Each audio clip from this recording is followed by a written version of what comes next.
You hit send on a campaign, and then what? If your answer is, I check the dashboard once and move on, you're leaving a lot of money on the table. Every send is feedback. It tells you what your audience actually wants, what subject lines work, when people read their email, and what to do next, but only if you know where to look. In this video, we're going over exactly how to set up the notifications that matter to you, how to read your campaign reports without getting lost, and how to export that data if you want to dig deeper. So let's get into it. First up, notifications. These are automatic emails that MailerLite sends you so that you don't have to log in every 5 minutes to see what's happening. Let's go over to Account Settings in the left sidebar, and then we'll click on Email Notifications here at the bottom. First up, you'll notice 3 tabs here at the top. Subscriber notifications will notify you every time someone subscribes or unsubscribes. Quick tip here. If multiple people are on your team and they need these notifications, you can separate their email addresses with commas. If you only want subscribe notifications and not unsubscribe, just leave the unsubscribe notifications field blank. If you want notifications for only a specific group, you can set that down here. Otherwise, leave it to any group and you'll get notifications whenever someone subscribes. If you have a lot of daily activity, then you can also set daily summary notifications down here. Activity notifications are where you set up your monthly account summary. This is going to be a roll-up of how many campaigns you sent, your average open and click rates, your subscriber growth for the month. If you only check one notification, then you might want to make it this one because it's a great way to stay on top of trends without living in your dashboard. You can also get an email every time a campaign goes out, which can be useful if you have a team member sending on your behalf. Billing notifications handles billing. Payment success, payment failure, you can set these up and then forget about them because you'll only hear about them if something needs your attention. Notifications are passive. The dashboard is where you actively look. From your main dashboard page, you get a performance overview across everything: subscribers, campaigns, automations, forms, e-commerce, sites. By default, you'll be looking at the last 30 days, but if you click the dropdown, you can change that range to a custom range or to one of our presets like the last 7 days, 3 months, 6 months, year, etc. And if you toggle on Compare to Previous Period, you can look at whether your numbers are trending up or down against the period right before. This is how you can spot what's working and what's slipping before it becomes a problem. And if you want to share this with your team or save a snapshot, you can hit this export button, pick which stats to include, and then download a CSV. Now let's zoom in on individual campaigns. Go over to Campaigns, and then make sure that you're in the Sent tab. Scroll down to the campaign that you want to look at, and then click View Report.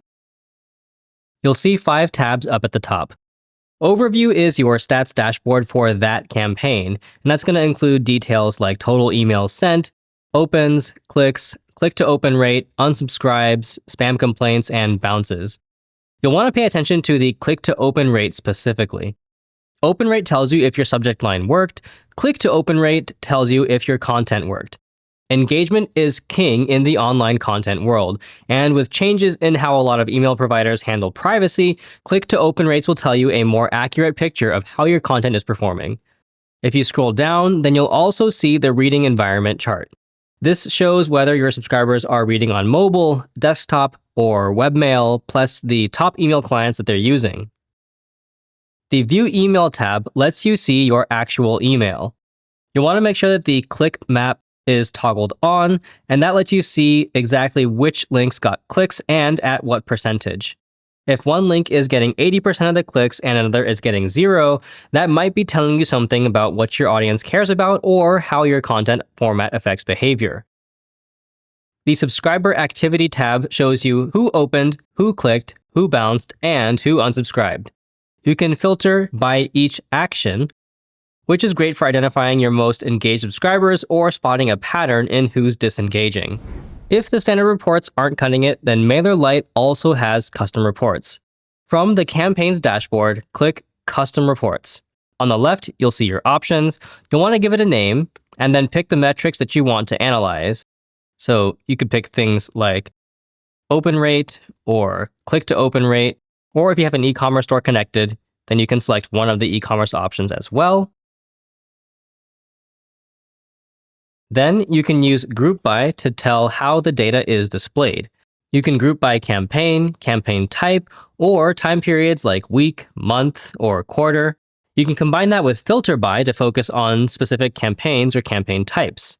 For example, you can filter by campaign type and then group by month so that you can see trends over time.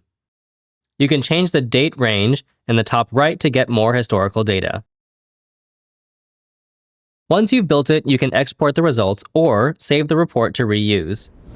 Alrighty, and then a quick note on automation reports. Go over to Automations, find the workflow that you want to see a report on, and then if it's active, you'd simply click View Report. If it's inactive, click on the 3 dots, and then select View Report. At the top, you'll get a highlight of your best performing metrics, like the best open rate or the best click-to-open rate. If you scroll down, you'll be able to see your workflow emails, and then you can see a summary report for each individual email in the sequence. You can also view the full report for that campaign with the same layout as the campaign reports by clicking View Report. And then if you want to pull any of this data into your own spreadsheets, you can select More at the top right of the report, and it will let you download it as a CSV or PDF. Data is only useful if you act on it. Set up your notifications so you know what's happening without logging in. Check your dashboard weekly with the compare period toggle on, and dig into campaign reports for the sends that matter. And use custom reports when you're trying to answer a specific question. If this was helpful, remember to hit like and subscribe for more of the best tips in email marketing. I'll see you in the next one.